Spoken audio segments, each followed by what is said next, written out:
Hey folks, how you all doing? Now, this is a slightly different session to a lot of the sessions that I've been doing, because I started doing in-person events again, and so suddenly, for like the first time in probably 2 years, I have this kind of real keen appreciation for the things that work really well when you're online and you're remote, like we are today, and for the things which work well when they're pre-recorded, and for the things that work well when you're actually on a stage in a room with some people and everything. And what I want to try and do today is something that you couldn't do pre-recorded and you couldn't do on stage in a real room. It's going to be a deep dive. So basically, I'm going to take a bunch of code that I have. This is teaching code that I've put together for workshops that I teach, and also to sort of demonstrate some ideas and patterns about how to build distributed systems with .NET. And what we are going to do, I'm going to spin up that code base. I've punched a hole in my firewall, so all of you out there can actually send requests to my computer that I'm running the session on right now. And I'm going to be dropping some links in the event chat. So if you're not in the Socio thing, get in there, have a look at the chat. There's going to be links and code samples. And what I'm hoping we can do, I'm going to talk you through some things, tell you what we're doing, tell you how it works. But I'm also going to share some code samples and snippets with you and invite all of you to run stuff on your own machines that plugs into the infrastructure I'm going to build. And we'll see if we can actually get some messages bouncing backwards and forwards between us. Now, it might work. It might not work. I'm aware we have, about 45 minutes to get everything together and see how it all goes. But that's what we're going to try and do. And, we'll see how it all goes. So, quick bit of intro, in case you don't know me. This is me, Dylan Beattie. I'm online at dylanbeattie.net. I do code, I do music, I do music about code. I teach and I run workshops, and I do software like technology, strategy, consultancy, and mentoring, and all kinds of things to do with technology and people who work in technology. I run Ursatile. That's my training company where I do online workshops, and in-person training now is coming back as well. So get in touch if you like what you see today and you want to book some stuff. Dennis says here in the chat, can we hacks you? I hope not. I've opened one firewall port and it's pointing at the .NET Kestrel server. So if there's any zero-day vulnerabilities in Kestrel that we don't know about. But also you got to remember, I'm watching the HTTP logs. So if I see anything I don't like, I'll just stop it. So please, maybe, try, but don't do anything particularly malicious. I'm a Microsoft MVP with the Developer Technologies program. I run the London .NET user group, which actually since lockdown has had people from all over the place, not just London. And we now talk about all kinds of things and not just .NET. So really, it's just kind of a user group now. But we're going to be doing some in-person events again here in London before too long. I also once invented a programming language. Everyone should try that once. Inventing programming language is a lot of fun. I invented a programming language in a bar as a joke based on a tweet about how we should make a programming language called Rockstar so that everybody could be a Rockstar programmer. And the internet liked it. And lots of people put GitHub stars and everything. And it turned from a parody specification into a real language, which now has a test suite and a reference implementation. And I still get people sending me Rockstar programs. So check that out at codewithrockstar.com. That's, you ever want to be a Rockstar developer and apply for all those sweet LinkedIn jobs? You can do that. Go over to Rockstar, type in some code, hit rock, and if it runs, you're a Rockstar developer, and get in touch, send me the code, I'll send you some stickers. Now then, talk is cheap. Show me the code. This is going to be a deep dive session. Almost all of it is going to be hands-on in Visual Studio. We are going to be running some code and stuff, and I'm going to drop a couple of links in the chat here now for all of you to go and take a look at. So first of all the code we are going to be running today, you can actually find that code here. So that is a link to the GitHub repo where all this code is coming from. And I'm going to take a bunch of stuff. Most of it already exists, but I kind of switched it off and I've commented things out. We're going to build it up slowly, step by step, and we're going to get something up and running here. Now, the moment of truth, what I am going to do now is, so I got this project open in Visual Studio here. And what I basically got is, let me show you a quick walkthrough of the architecture diagrams to show you what we're going to be building. So we're going to start with this. We've got a website that has a database and it has a REST API. So clients can send and receive data and do some kind of, REST and JSON style interactions with that. First thing we're going to do with that is we're going to plug in a message publisher. So we're going to integrate some publish, subscribe, pub sub messaging to that. I'm using a library called EasyNetQ, which runs on top of the RabbitMQ layer. Cloud AMQP is hosting it. So I'm going to embed a publisher inside the website so we can send messages from our website onto a message bus somewhere. Then we're going to plug in a client that listens, it subscribes to messages that are coming across on that queue. And when it receives one of those messages, it is going to use gRPC to bounce a request off a thing called a pricing server. The domain here is we are selling used cars. So we got a website where you can list new cars for sale. When we get a new car for sale, we're going to publish a message using RabbitMQ. That's going to go across to our pricing client. Pricing client will use gRPC to bounce that off a pricing server. Pricing server is going to tell you how much that car should sell for. What we're going to do then is we're going to push another message back onto the bus. So these this notation that we got here, let me get my laser pointer up here. So this thing here, this is the RabbitMQ documentation format that they use to show queues, which I think is kind of cool. It makes it nice and easy to see what's going on. And then the last thing we're going to do is once we get a message pushed back across the queue, complete with some pricing information embedded in it, we're going to push that back up to the website, and we're going to use a thing called SignalR so that you get real-time notifications popping up in your browser saying, hey, someone just listed this new car for sale, and the car costs this much. So that's what we're going to do, and we are going to start here. So we have got a website with a REST API. I'm going to spin that up now. So I'm going to go over here. I'm going to hit start on my project in Visual Studio. And that's going to start up a bunch of things. And this is normally where the code that worked 20 minutes ago suddenly decides it doesn't work anymore. Oh no, that's looking pretty promising. That's cool. All right, now then, this is the moment of truth, because you should, all of you, be able now to jump onto this URL that I'm dropping in the chat. That's workshop.ursatile.com, port 5001, and you should be able to see the homepage of that web application that's running. Now, I'm going to give you a quick run through, show you some of the stuff we've got in here. So basically, we've got a big database here of cars. If we click makes, that's all the different makes of car that we got in here. So Abarth and Acam and Alfa Romeo, all the way through to Wolseley. And we got a list of models, and then we've got a big list of all the cars in the system. The backend for this is just a big dumb CSV file, so there's no SQL or Docker or anything. So it's really easy to download it, clone it, run the code, and get some stuff up and running. Now, what we're going to do is, first of all, we can put new cars for sale on here. So if we go in, let's have a look and see if there's any DeLoreans for sale. So we got the DMC DeLorean. That exists. Look at that, sell your DMC DeLorean. So I'm going to go in and I'm going to say, well, the registration is Codecamp. Your first registration 2021. Color is going to be, let's go with orange for that nice, match the Codecamp website livery. Advertise that. And there we go. And now we have this new car. You look at the URL here, /vehicles details, Codecamp is the vehicle registration. It's a DMC DeLorean 2021. So we got a very simple website that we can use to advertise cars that are for sale. And if we go back in there, there's now 2 vehicles listed. And there's the out of time, which is the silver one from 1985. Some of you might recognize. And let me whack that font size up a bit so it's better on the stream. And if we go back and have a look, that one, that's the one we just put in. That's a 2021 DeLorean. And that one is orange. Now then, we have a REST API. How do you know it's a REST API?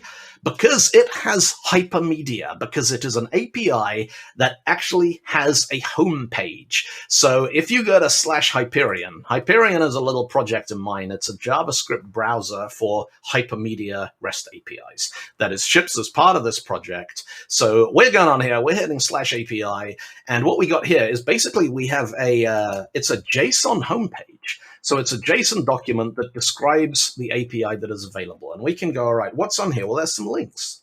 And we can take a look at the links. We can go, oh, look, there's an API/models. What's that? That's a big list of models. Okay, that might be useful. And we can go back and we can say, what is API/vehicles? And look at this. We got vehicles. Now, this thing here is paginated. We got the self, final, first, next. We've got a bunch of actions. We have some metadata here. So we can see here, this is index 0. count is 10, total 5,003. So this is the first 10 records of a very, very big data set. There are 5,003 records contained in this data set. And if we want to paginate through them, well, we've got a next link here. So we can hit that, and we can hit that, and we can hit that, and we can page through and see all the vehicles that are available in this database. But you'll notice at no point in any of this did I need to read the manual. Like, I haven't had to go and look on some website how the paging thing works, because all of the information that I need as a client or as a developer to interact with this API is actually embedded into the format itself. It's all embedded into the responses that we get back, so it's an explorable, discoverable API. Now then, it doesn't just have navigation links, it also has hypermedia actions. And there is this action on here that if I say create, let's take a look at what this is actually doing here. So this thing says, well, if you hit create, it's going to send an HTTP post to application/JSON. That's the content type that this method accepts. That is the URL, the href, where the request is going to be sent.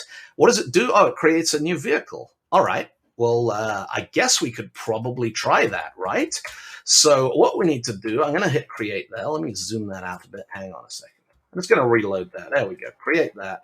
Now we need to know the request body. Now I haven't published a JSON schema for this particular type of data, but I do kind of have one kicking around here that I prepared earlier, which is an example of the JSON format that our API is going to use here. At least I did have one earlier. There it is. So we got what's our registration? So let's try putting that. We submit that. What do we got? We got a 409. We have an HTTP 409 conflict. There is already a vehicle with the registration out of time listed in the database. All right, let's try that again. Let's go back to there, and we'll go into create. And this time we're going to change that and change this to code for fun. There we go. It's DMC DeLorean. Let's make it blue. 1985. I'm going to grab that on the clipboard just in case I need it. And we're going to submit that. And there we go. So what do we got back? We got an HTTP 201 success. That is the location header. That's where our new resource has been created. We got a model code, model name, registration. Model name's null. Don't worry about that for now. We'll get to that later. And if we follow this link here, there it is. And we've got a hypermedia action here. We can go into update. That will give us an endpoint that lets us modify that vehicle. And we've got a delete in here. And if we want to delete that, we submit that. And boom, value cannot be null. Look at that. Prove it's live. We got live code running here, and we've dropped in, and that is blowing up because it has not picked the code up properly from the example. Never mind. Not a big deal. Look at that. 500 error. Okay. Just to prove that this is live and I am not a recording talking to you right now. So let's go back to our discovery endpoint. Let's go back to here. Now, what I want to do is we are going to find the slide where I had my architecture diagrams, which is here somewhere. At least it was here somewhere. Where do we go? There we go. So I want to plug in this. I want to add a message publisher to my system, which when I add a new vehicle to the API, whether that's a new vehicle to the platform, whether that's via the API or via the web controller, I want to publish a notification that's going to go out to some subscriber. So the way that I need to do that, I'm going to use a project for this called EasyNetQ. EasyNetQ has already been installed here. Let me stop that application running while I make some changes to the code. So the first thing that we are going to need is a bus. If I go into my program.cs, which is over here. Nope, I need startup.cs. That's where I register my dependencies. Now, at some point in here, I got services add routing, services add controllers, services add razor pages. I'm going to need to instantiate a new message bus here and then inject that as a singleton so that I can inject it using the constructor dependency injection on my controllers. So what I'm going to do is I'm going to come in here, I'm going to say var bus equals, now I should be using EasyNetQ here. Using EasyNetQ. There we go. Let me whack that up a little bigger and collapse these down just so you can see what's going on here. Okay, so we got rabbithutch.createBus, and what do I need in here? I need a connection string. Do I have one of those? Well, let's have a look. I might have one here in my app settings.development.json. I do, but not in this project. There'll be one of those in, you know what? I'm going to get that from Cloud AMQP. So I'm running Cloud AMQP, which is Rabbit as a service in the cloud, which is an absolutely brilliant service that I love dearly. I've run all kinds of stuff on there. Now I use it for a bunch of workshops. I will rotate this password after the session, so do not worry about using this connection string. I will be sharing some of this with you, and then as soon as we're done here, I'll recycle it, and you won't be able to use it anymore. But the URL I need is that one there. That is the AMQP URL. So let me move that back off to the side and come back over here, and I'm just going to paste in there. That is the connection string. So we got rabbithutch.createBus. That's going to spin up the bus, and then I want to say in here services.addSingleton, and I want to inject an iBus, and it's just going to use that instance. Why is it using that instance? Because that's what the RabbitMQ or the EasyNetQ manual says you should do. And I think we can actually take that out because the type argument is redundant because it can imply rabbithutch.createBus returns an iBus, so it knows the type that we're injecting here. So that's going to give us a connection to, or give us a bus that we can use to connect to things. Then we need to inject that into our controllers. So I'm going to go over here in my web project. I've got the API controller here, and I've got my vehicles controller here. So vehicles controller at the moment, the only thing it takes is an Autobahn database. So I want to inject an iBus. Come on, there we go, iBus bus, and I want to introduce a read-only field. There we go, down there. Now, what I'm going to need to do at some point in this method is down here, let's take a look. So this is my action result post. This is the thing that creates new vehicles when I get a request back from it.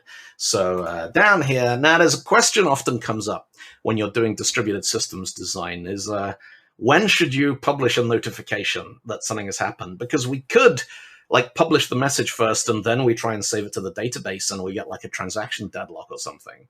Or we could push it into the database, but then we fail to publish the notification. Notifications, I always believe, should be about something that has happened. So the notification says, we added a vehicle to the database. You don't want to publish a notification saying, hey, we're going to try and add a vehicle to the database, because then if the database call fails, then the notification makes no sense, right? So I'm going to find, that's db.createVehicle. Now at this point, I want to do something bus.pubsub.publish. And at this point, I want to put in a message. Now, messages in EasyNetQ are .NET classes, POCOs, plain old CLR objects, we call them. So I just need to create some kind of class that describes what it is that I'm doing. Now, I could just put a string in here, bus.publish new vehicle added, or I could put some details in there about the vehicle that's actually being published. But what I want to do, I want to create a shared assembly that contains some messages. And it just so happens that I actually came in and I prepared one of these earlier. So I'm going to load this thing here. This is the Autobahn.messages project. Now it has a program. This thing here is just a little sample subscriber that I'm going to be able to run, and you're going to be able to run, that will demonstrate that the messaging is actually working. But primarily what this thing does is it defines a bunch of classes, a new vehicle message, a vehicle price message, and then it's got this extension method here which lets you construct messages off one another. So I'm going to grab my new vehicle message. That's what I want. Registration, manufacturer, model code. Now you'll notice these are all strings, ints, date times. Generally, you do not want to be passing rich object graphs over something like a message queue. You want to try and flatten those into something like a record or a data transfer object, partly because it makes the serialization and deserialization easier, partly because there might be something on the other end which isn't .NET. There could be something subscribing to these messages which is using a different format or a different platform, and so by sticking as things like strings, ints, and date times, it makes it easier to work with those at the other end. So we got a new vehicle message. We're going to publish one of these. Now, just so happens that earlier in the project, I baked in a extension method. And if I go over here and I have a look in my bus extensions.cs, So what I've done here is I got a static class, bus extensions, with a static method called publish new vehicle message. It takes this iBus, so it's an extension method on the iBus interface, and it takes a vehicle instance. And that's going to construct a new message from that vehicle, and it is going to publish it by saying bus.pubsub.publish, and it's going to publish that message. So I'm going to jump back over into my vehicle controller, and I'm going to say bus.publish new vehicle message, and I'm just going to pass in a reference to the vehicle. So there we go. So we've now got a publish method in there. I'm going to replicate that, and I'm going to drop that in because we've got a web controller and an API controller, right? This is the API controller at the moment that does the puts and the gets and the deletes, but we also have the thing you can use, so the form on the website will let you add new cars to the system. So I'm going to jump over into our controllers. We're going to bring up the vehicles controller. I'm going to find the post method here that lets you advertise a new vehicle. And there we go, db.createVehicle. So as soon as we created it, there's one of those. What is bus? Bus doesn't exist. We need to inject it. So let's find the constructor here, vehicles controller, iBus bus. We'll get that out of our dependency injection. We want to introduce the read-only field. There's one of those. That's fine. That's fine. That's fine. Right. So what we're going to do now is I'm going to start the application. And when I start it now, it should spin up two different things. There we go. So we've got, that's our website project running.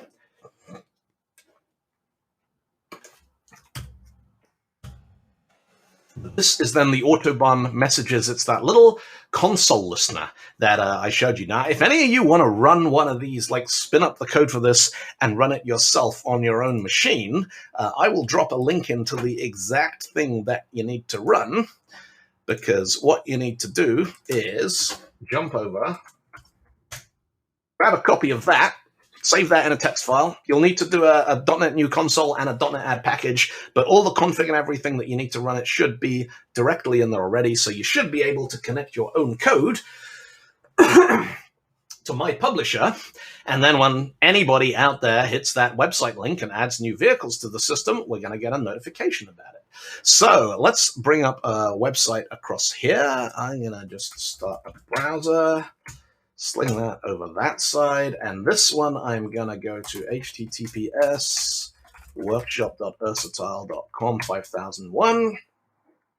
There we go, and I'm going to go into models, and we're going to find an Abarth Punto, and we're going to sell one of those, and we're going to have registration plate Rabbit MQ123. Year of first registration, 1972. Color, let's go for gold. Advertise that. Boom, we hit that. What do we got? We got nothing. I thought that might happen. Autobahn messages exited with code 0. Let's try that again. I'm going to stop that. I'm going to run it because I got a console.read key and I must have accidentally pressed a key and shut down the subscriber. This doesn't happen with real services because Docker containers don't have a keyboard. So there's that one. There's that one. Oh, look at that. It's got it. Rabbit MQ123. So the subscriber's persisted. It's pulled the message off the bus. We're going to go through, run another one of those. Now, anyone out there watching on the stream, you can hit this web address. You can add vehicles to it, and we should see them coming up in our notification here. So I'm going to drop in there. I'm going to say models. Let's find something interesting. Let's find an Aston Martin DB5. That's a silver one James Bond drives. So I'm going to call this one Bond 007. Year of first registration, 1972. Color, that's got to be silver. It's iconic. We're going to hit advertise on that, and boom, there it is. What do we got? We've got. That's interesting. Yeah, continue. That's fine. Why did that blow up? Curious. Let's try that again. Oh, no, it worked. It's fine. Look at that. We got a real thing. And that is, yeah, let me... Yep. Try that one more time. Boom, one of those. Sell that. Let's go for Bond 008. Your first registration, 1972. Color silver. Let me see what actually blew that one up. Yeah, see, that time it worked fine. And there we go. We got messages flowing across that bus there. And BH01, cool. Somebody out there is with the program because we're getting messages coming through. which are not my messages. Excellent. It is working. Let me just, I'm actually, when I start this in future, I'm going to run that separately. Let me see what blew this thing up.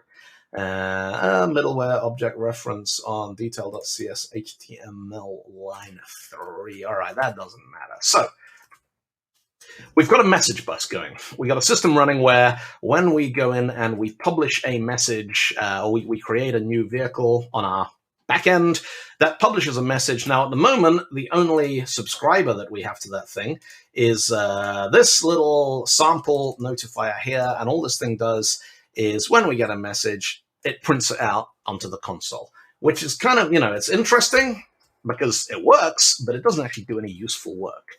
So what I want to do now is I'm going to plug in a subscriber to this bus that is then going to use gRPC to bounce a message backwards and forwards off a gRPC server. Let me talk you through the architecture of this bit a little bit. So the first thing that we got in here is this thing is the Autobahn pricing client. I'm going to load that up, and we're going to have a look. Now, this is not that much code. The entire application looks like this. And a fair chunk of it is this stuff here, which is what you need if you want to use an app settings.json from inside a console application. So the bit that's actually important here is there's a fair amount of magic going on behind the scenes. That's what makes gRPC interesting here, because we're going to do a little quick ad hoc live demo here. I'm going to spin up a terminal, and let me bring that over here, and let me bring up a PowerShell terminal. Let me go cd Codecamp, whack that up a little bit. There we go. So I'm going to make a new thing in here called gRPC, cd gRPC. Now, the basis of protocol buffers. Protocol buffers is a thing came out of Google that allows you to do very, very high performance binary serialization messaging. It's got streaming, it's got request response, it's got like an RPC remote procedure call. It's basically all the stuff that Windows Communication Foundation did, only gRPC's cross-platform open source and the config doesn't suck. And the way it works is you use something called a protocol file. Now, I have a protocol file over here. If I go and have a look in my solution, and we take a look in autobahn.pricing server, which I'm going to reload there, and fire that thing up. In here, there is a file called price.proto, and this defines the behavior of my service. This is a package name. I have a service here called a pricer. That service includes an RPC remote procedure call endpoint called getPrice. It takes a price request, returns a price reply. What does a price request look like? It's got a model code, a color, and a year. To calculate the price of a car, we need to know what color is it, what kind of car is it, how old is it. Now, these things here, by the way, these are field index numbers. Do not mess with those. You can add new ones, you can remove old ones. If you reuse the same number for the new protocol that was used for something different in an old version of the protocol, you will be sad. Do not do that thing. And then our reply here, the price is an int32, and we got a string currency code coming back from that. Now, I'm just going to grab a copy of that protocol file. I've got a little empty folder here to do some gRPC hacking, and I'm just going to open up VS Code in this folder here. Yes, I trust the authors. Absolutely. And I'm going to drop a new file in here. I'm going to paste in that proto file, and I'm going to save that as price.proto. Yeah, that should let me do that.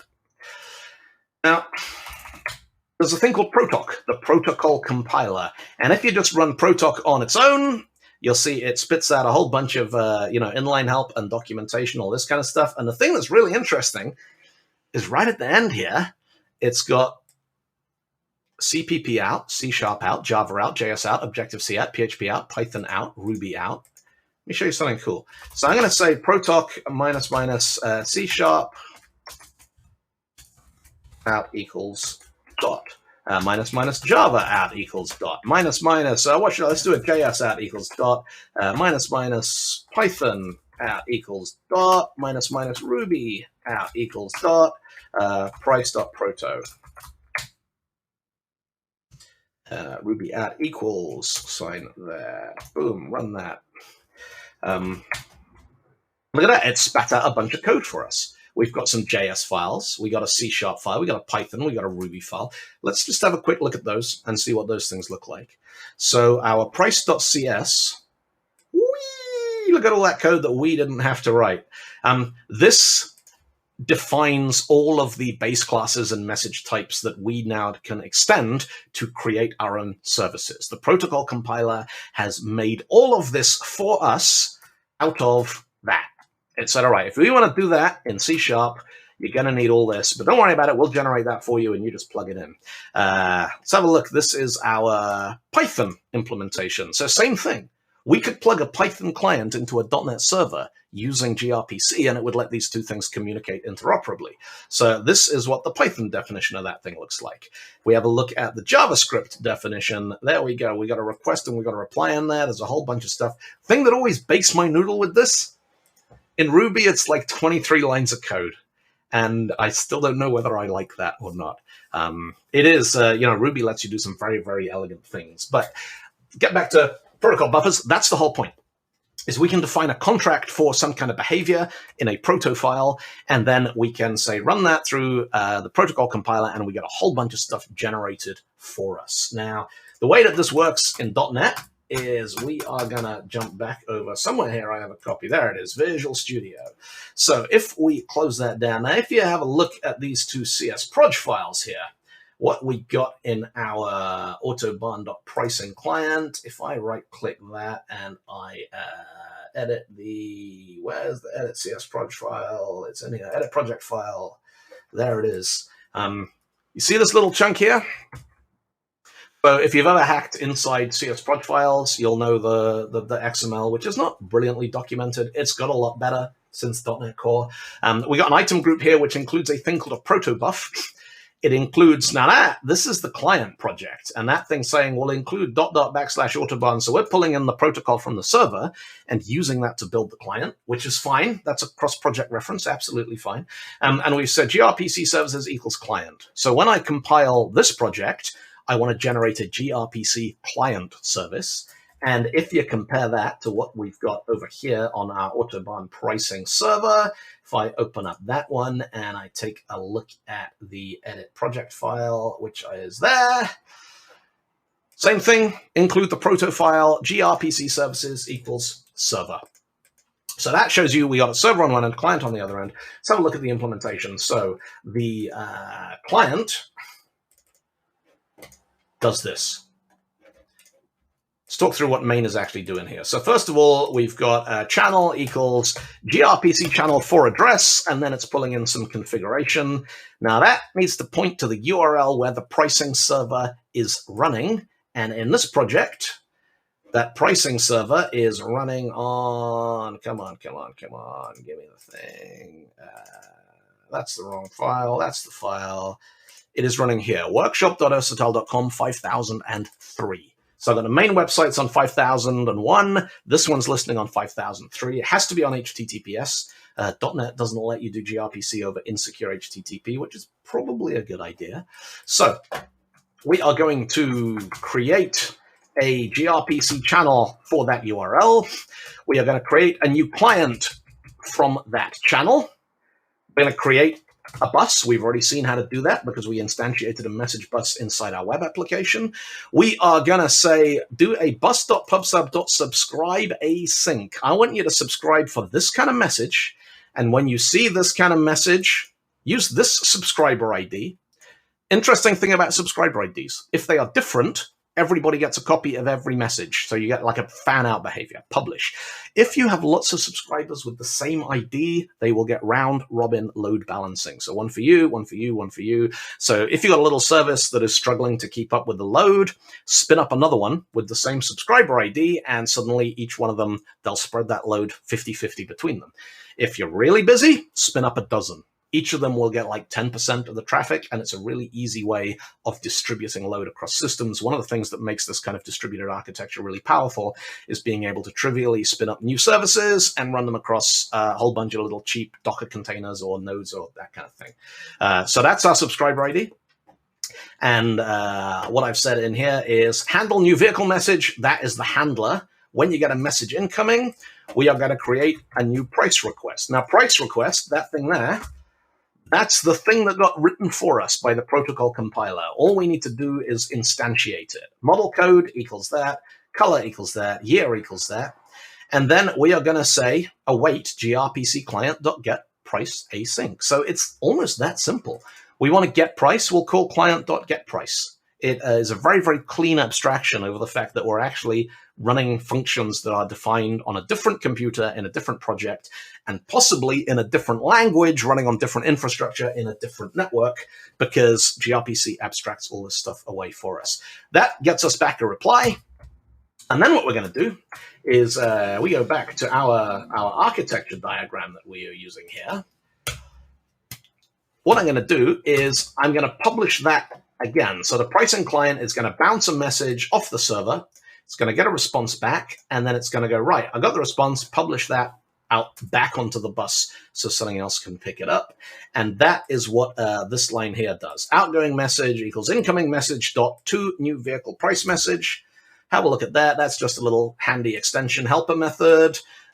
Basically copy all the data, this to that, this to that, this to that, and then at the end we add the currency code and the price. So that's what our client does, is it gets a message, it bounces it off the server, and then it forwards it back out onto the bus. Let's have a look at the server. Now the server, again, most of it was generated for us. It's hosted inside Kestrel, which is the ASP.NET web server. So we've got, if we have a look in our program.cs, we're creating a host builder. By the way, if you have a look at the code for this on GitHub, there's a little bit of stuff in here, which is how you use a real HTTPS certificate inside a PFX file. The PFX file is not on GitHub. You will need to make your own from somewhere and change the path names. But that's how you get real security when you're hosting in Kestrel instead of using like Nginx as a front end or something. So let's have a look at, that's our program, that's our startup. And in here, we've got this. This is our vehicle pricing service. It inherits from the pricer base. We've got a logger, and all it is saying in here is every vehicle in this system is worth 5,000 euros. Well, let's make this a tiny bit more interesting. Is we're going to say in here that var price, so if request dot, what do we got in there? Request dot year. If request dot year is less than 1980, then so let's define in here. We're going to have an int price, and we're going to have a string currency code. And let's just have a rule in here that says any vehicle older than 1980, price equals 100, and currency code is going to be US dollars. USD. Okay, else if request.color equals blue, we'll have a rule in here. Blue cars have to be purchased in Swedish krona. So price equals 3,500 and currency code equals SEK. Else, otherwise, actually, we can just put in a bunch of defaults there, can't we? So let's have a default that says int price equals 5,000 and currency code equals euros. Okay, and then price equals price, currency code equals currency code. There we go. So we've got this is, if our investors ask, this is machine learning we're using here. We don't tell them it's just a bunch of if statements, but that's how you get venture capital. So we got a little bit of price calculation going on here. And then all we're doing is we are returning a task.from result. And the way you wire this into your infrastructure is, if you have a look in our startup.cs, we've got services.addGRPC. We've got endpoints.mapgRPC service, and we got endpoints.mapget. And all the mapget here does is it gives you back a message saying you can't use a web browser on this. We don't actually need that line at all. So really, the gRPC here is 2 lines of configuration. That one and the service mapping, and then this little piece here, which is our business logic, and the rest is inherited and derived from stuff that's generated for us. So let's jump in back over here. Now, in theory, I've got the pricing client is there, that's in, the server's there, that's in, messages is in. So if I, let me just go over into our pricing client now. I'm going to add one little tiny piece of diagnostic code in here. Connected, listening, outgoing message, okay. And then down here, I'm going to say console.writeLine, published message with price, and let's put a bit of string interpolation. How are we doing for time? We got 5 minutes. That's cool. We're going to get this running with SignalR, sending messages back to the browser inside of 5 minutes. Betcha. So this is gonna be outgoing message price and outgoing message currency code. So there's that. So that'll just do a little console. That'll give us something to look at before we wire in the last piece of infrastructure. I'm going to hit start. This should now fire up 4 things. It should fire up. Okay, so we got one of those. We got one of those. We got one of those. And we got one of those. And look at that. We got a bunch of messages. So one of our queues here, the reason why we're getting these messages pouring through is we got some queues out there, which the behavior, the subscribers aren't terminating cleanly. We're not disconnecting cleanly. And so that queue is hanging onto those messages in case the subscriber reconnects. Cool. So we got someone fed through. Nice demo there. Now, if any of you all out there want to hit that endpoint and list a car for sale, we should get a little flurry of activity coming through on a bunch of these messages. Now, let me go into models here. We got an Abath Punto, sell one of those. Hey all, year of first registration 1980. Color is going to be blue because remember we had a rule that blue cars get sold in Swedish krona, and there it is. So you see that line there, 3500 SEK. It's because I created a blue car. And if I spin up the API here and I'm going to go to create and let me crib my little thing over there. So I got registration here is going to be at a time 5. It's a DeLorean silver. Yeah, we said anything older than a certain date was US dollars, right? So if we put in 1950 as the year and then I hit submit on that, boom, look at that. We get a message come here, published message with price 100 US dollars. So the home stretch. We got this working, we got gRPC working, we've got pub sub messaging working. Now we're going to plug in one more final little piece of the puzzle there. And what we are going to do is we are going to hook up SignalR. So I'm going to stop all that stuff running. That can go. Thank you very much. Now, SignalR is a fantastic bit of tech out of Microsoft that lets you do real-time communication between different browsers that are connected to the same website, but also between backend services and HTTP clients. So people browsing your website, you can push messages onto their screens in real time, and that is what we are going to do now. So I'm going to load up. I got this little application here called the Notifier. I'm going to reload that. I'm going to spin that up. Can have a look at the code for this. Again, there's not a huge amount of code to look at here. We've got a subscriber. We've got the bus, rabbit hutch, create bus. That's looking familiar to you all. We got this new thing. This is a hub connection builder with a URL that talks to this thing. Where's that coming from? Let's have a look in I don't want diagnostic tools. I want my solution explorer. That's what I want. So if we look in app settings JSON, I've told it that the notifier app settings, that's the one I want. Workshop.ursatile.com 5001/hub. Now, if you go to /hub right now, you get HTTP 404, not found. There's nothing there. We're going to wire something in. So I'm going to go over to my website. I am going to go into my startup.cs, and I am going to say in here, services.add-singleton. I'm going to say services.use SignalR. And that should be, let me check exactly what the syntax I need here is. So we've got our website startup services.add SignalR. It's not use, it's add. There we go. That's what we want. Okay. So that's just said wire SignalR into this website. Do all the heavy lifting and everything as if by magic. And then the last thing that I want down at the end here is there's a thing in my website you're not seeing yet. It is this. There's a thing called a hub. It inherits from a SignalR hub, and it defines some, this is very, very simple behavior. When we get a message, it uses a clients.all.send async, and it sends that message to every user who's currently connected to the system. And so I just need to say, well, I want you to register this Autobahn hub here. So this is going to be endpoints.map hub, and that is going to be the Autobahn hub. And where do I want that thing to listen? Well, I want it to listen at /hub because that's the URL in my config file. Wired in SignalR. So what will happen now is when we run our notifier here, the notifier will connect to the message bus. The notifier will listen for messages, and as soon as it receives a message, what it's going to do is it's going to do this thing here. This is our handler. It is going to do a hub.send async.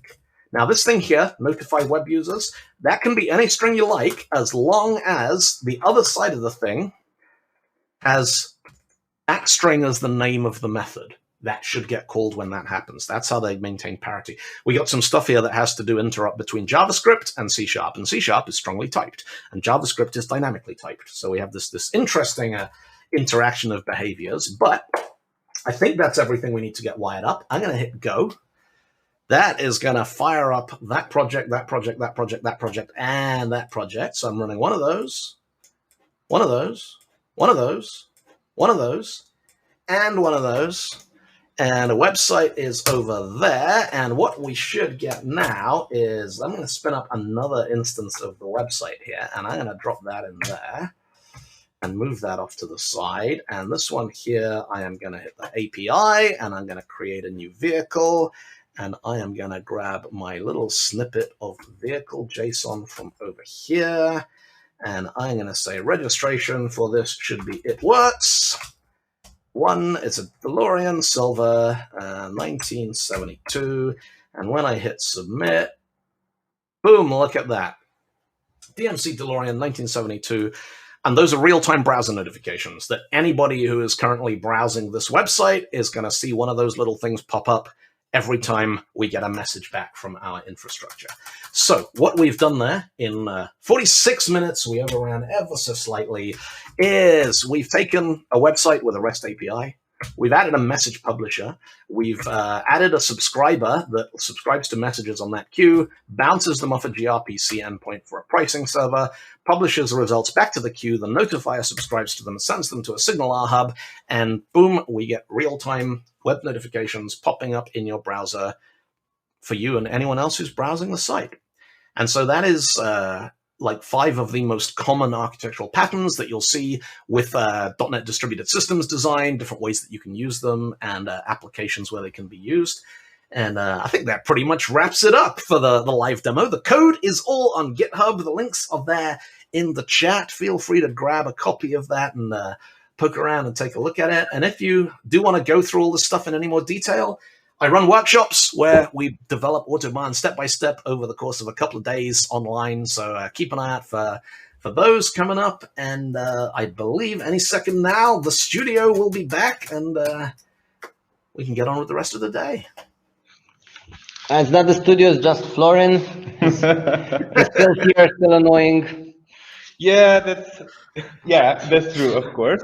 Only if I want it, and only if I can. Okay, and the studio is based in the beautiful city of Yash, right? So, yeah, yeah. Now, Dylan, you've got rhythm. I must say that. I mean, yeah, 45 minutes or 46 minutes, yeah, with a lot of beautiful things. I mean, putting it all together looks just amazing, you know? I mean, sitting in my chair and watching it, it's amazing, you know? So you know the secret? You were supposed to try things out along with him, not just sit here. I tried to do that. I only clicked from time to time, you know? I tried to create a new model and everything, yeah.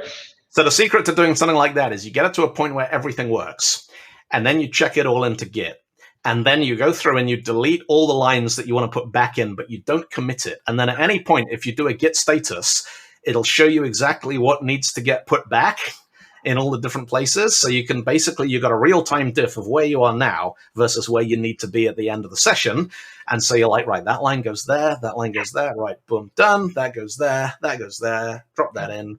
And yeah, it takes a lot of work to make it look easy. Let's put it that way. Yeah, absolutely, absolutely. I mean, I can imagine that. Yeah.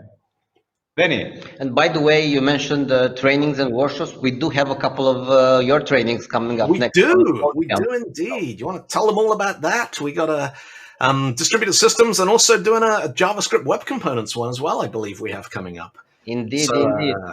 So that one, if any of you out there, like you like JavaScript web development, but you don't like get the whole thing with Angular and React and Vue and Next.js, that's all right, because you don't need them, because actually browsers now have this whole bunch of APIs which let you build reusable components that don't need any frameworks at all. And it's brilliant. I've been building websites since, I think I built my first web page in 1992. So that's like a year after the web was invented. And I was doing, JavaScript back in the late 90s. And throughout my whole career, I've been doing back-end and front-end and web dev, all kinds of things. And the whole kind of JavaScript front-end frameworks thing, I've seen it used very well, but I've also seen a lot of them used because people are more comfortable with the framework than the underlying abstractions they're actually dealing with here. And, a lot of them, like jQuery, when jQuery first came out, it was a really big idea because browsers sucked. They were all different and they were completely incompatible. And jQuery gave us this level playing field. So you could write code that would actually run on Internet Explorer and Safari and Chrome and Firefox. And now most browsers are pretty good. With Microsoft Edge is amazing. Firefox is amazing. Chrome is really good. Safari is kind of becoming the new Internet Explorer, which is a bit of a problem because it's the only engine you get on iOS devices.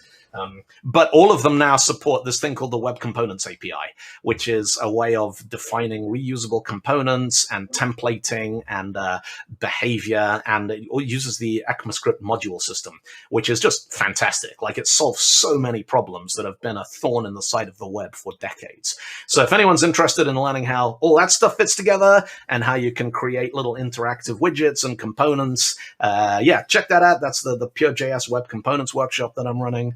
And and we're also running an in-depth kind of like the .NET Deep Dive today, only we stretch it out over 2 days. We build REST APIs up from scratch, explain how that works. We do a whole bunch more stuff with message queues and so on. Check that out. It'd be great to see some of you on those. Yep. So Dylan, after 18 years of pandemic and almost everything happening online, what do you feel about the learning overall? I mean, how do you see it from your angle? What's happening with engineers and learning? And it's strange. I think what it has forced us as an industry to do, and this is something, personally, I felt it very acutely, is to work at, conferences. In-person conferences used to be like, if you got a product to sell, brilliant, you get a booth. And if you're an engineer who wants to learn some new stuff, you buy a ticket. And if you're you want to share what you're working on, or you want to do some presentations, or you want to teach a workshop. And it kind of makes sense for all those things to happen together when they're in person. And as stuff has moved online, what I've seen is people going, well, what do we actually want? What is the main reason why we're doing this? And for teaching that involves a lot of code, I actually find online works better than like classroom training. Because, like classroom training, you turn up and you're in a room and, the air conditioning smells a little bit funky. The coffee is not actually that good. Everyone's just got like their one laptop with the one screen, and you're having problems with everyone trying to download Docker images over the hotel Wi-Fi and all that kind of stuff. And, it's nice. I enjoy the relationships you get with people when you go and have lunch together and you go out to dinner and, have some drinks afterwards. I really enjoy that side of it. But as a way of teaching people programming, it's actually not that great. Whereas when you're like, look, it's basically, when you get the balance right for online teaching, it's like saying to someone, look, you got your ID, your code, your coffee, your chair, everything, your little mechanical keyboard with the clickety-clackety keys that you love. And you got me hanging out in one corner of your screen helping you figure things out and kind of telling you what we're doing next and helping you get it right. And, I know a lot of other people, like JB Rainsberger was talking about this the other day on Twitter, and I'm chatting with Kevlin Henney about it. And, teaching coding online actually works really, really well. I think as you get more away from, because talks and things are always on a spectrum between education and entertainment, right?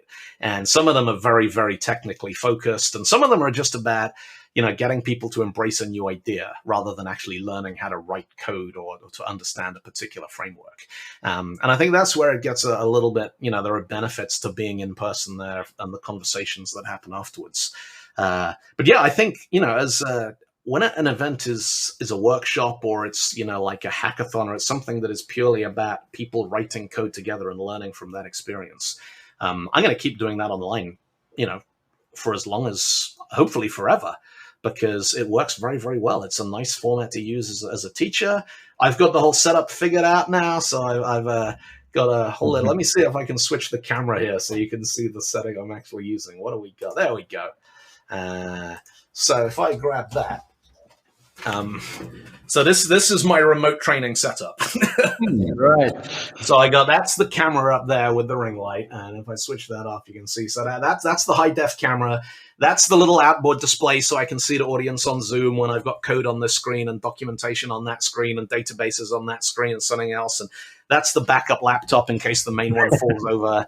And normally when I'm teaching, I have another camera up here that points down onto the desk, so I can do handwriting and diagrams and all that kind of stuff. And that's the little stream deck there.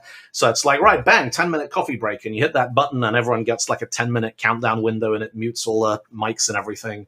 And, I kind of worked hard to get all this set up. It would be a shame if it had to stop. Look like the cockpit of a spaceship. So you're the commander there. Mostly. The USS Lockdown. All right. So, yeah. Well, such a lovely conversation. It's always a pleasure. And I'm glad that you mentioned about this, online approach that you're taking, and the fact that, of course, in person has a different nuance and flavor and everything, because it, in a way, it validates the way we're looking at what we're doing at the conferences, and we definitely want to get back in person, but we learned a lot from the online, Yeah, I was doing some classroom teaching last week, and when I teach in a classroom, I ask everyone to bring a laptop, and we open up like a Slack channel so that everyone there can actually share links and things with each other. And one of the rooms that I was teaching in recently, the projector was kind of a little bit tired, and it had huge windows with no blinds, so it was very, very bright. And so some of the stuff I was actually, I'm gonna put it on the screen, but I'm also just gonna copy and paste it into the Slack so everyone can see it. And it would never have occurred to me before the lockdowns and things that you should have a Slack workspace running for people who are in the same room at the same time. But actually, it has a lot of benefits as a format and as a kind of parallel way of sharing a different kind of information. So I found that very, very interesting to look at. I thought you were going to say, I closed the projector and then asked everybody to open Zoom, and then we did. It almost got to that point. It was fortunately it was a presentation about public speaking, and one of the things I was teaching is how to design slides so that they work in rooms where the lighting isn't ideal, and it worked perfectly because I had some slides. So I'm like, look, you can't read that, and they're like, yeah, we can't, and I'm like, it's got blue text on a black background, and everyone was like, wow, like I literally had no idea. I was like, I promise you, I did not choose the venue because the lighting was so bad. But no, it's interesting. I've done I did a talk a couple of years ago. We had a similar thing, and I live streamed the slides on YouTube. So I said to everyone at the beginning, the picture quality in this room is not great, but if you go to this URL on your phone, you can actually get my slides on your phone while I'm presenting live on stage. And, it's once you are comfortable with all the different kind of ways of using the technology, you come up with some ways of going, that would be pretty cool. Oh, we could do that. And, just a lot of the kind of nerves, the anxiety that people feel about doing teaching and presentations and stuff is because they're like, I need to do this. And if it goes wrong, I don't know what I'm going to do. And it's like, well, if the projector doesn't work, you can use Zoom. And if Zoom doesn't work, you can use Discord. And if Discord doesn't work, then you can use Skype. And if Skype doesn't work, then we'll think of something. And, the more kind of layers of safety nets you have, the easier it is to relax and concentrate on what it is that you're trying to present there. So, yeah, this makes me think of the next step. Maybe I don't know, using VR or stuff for creating the right environment for. So there's a really interesting. Have you seen a thing out of NVIDIA called Maxine? So Maxine is it's video conferencing, like high definition video chat, but it doesn't use compressed video. It uses telemetry. So like Hollywood movies where they have like the motion capture thing. Well, they got to a point now where with a good camera, they can do motion capture on your face in real time without you having to wear marker dots. So they just work out how your face is moving.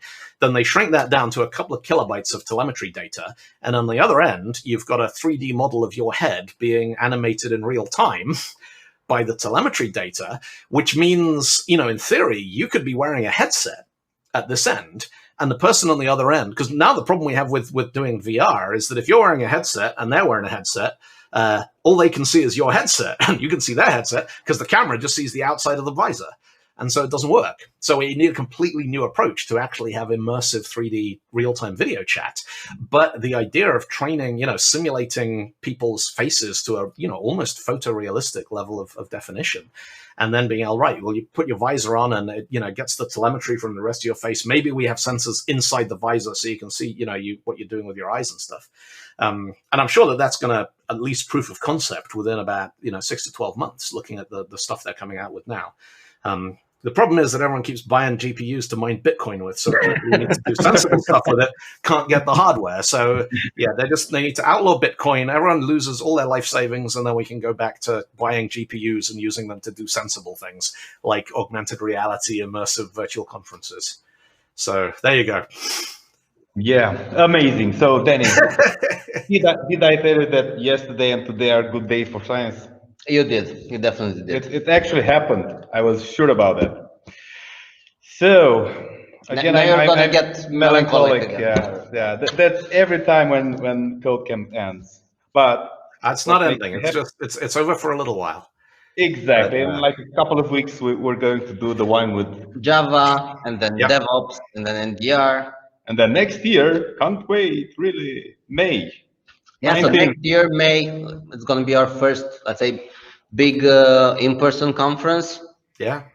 Really looking forward to it. So we're going to shape it like a festival with concert. Dylan, bring your guitar. Absolutely. I never travel without it. Perfect. No, it's looking good. We got so I'm doing DDD East Midlands, which is here in the UK at the beginning of October, which is going to be in person. It's a free community conference with a really great lineup of speakers. And then November, Go to Copenhagen is in person, and Build Stuff is going to be in Vilnius, and it's hybrid. We're going to have, I think, 500 people on site, but then the whole thing's live streamed as well. So we got a production crew kind of running around, getting all the action and streaming that.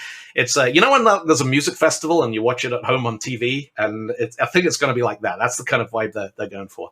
And then NDC Oslo, which is, the big one that has been rescheduled twice now. It didn't happen last June, and then they pushed it from June to, so that's the last week in November in Norway, and that is going to be big. That's the Oslo Spectrum Arena. And I'm expecting about over 1,000 people, maybe like 1,500 for that. So yeah, in-person events, they're definitely coming back. And I'm looking forward to the atmosphere that you're going to get, because I think a lot of people are going to be like, you know what, the emphasis here really is on the conversation. We can kind of, learn to code and catch up on sessions and stuff another time. We want to do stuff that you need to be in the room when it happens. And I think that's going to bring a real kind of energy and an excitement to the participation that everyone gets out of it. So I can't wait. As well, same here. I would say let's take the opportunity to thank everyone who participated, to thank all our speakers. And thank you, Dylan. You're welcome. And yeah, thanks everyone else. Thanks. So we got what is sponsoring? Mambu, Vortex, Softvision, Visma, Pillar, HCL, Luxosoft, Microsoft. Yes. We love you all. I love you all. Do it without you. Dylan, it's been a real pleasure. Love you, everyone. Likewise. Well, let's meet in 2 weeks. So the one with Java. All right. See you soon, everyone. Bye, Dylan. Bye.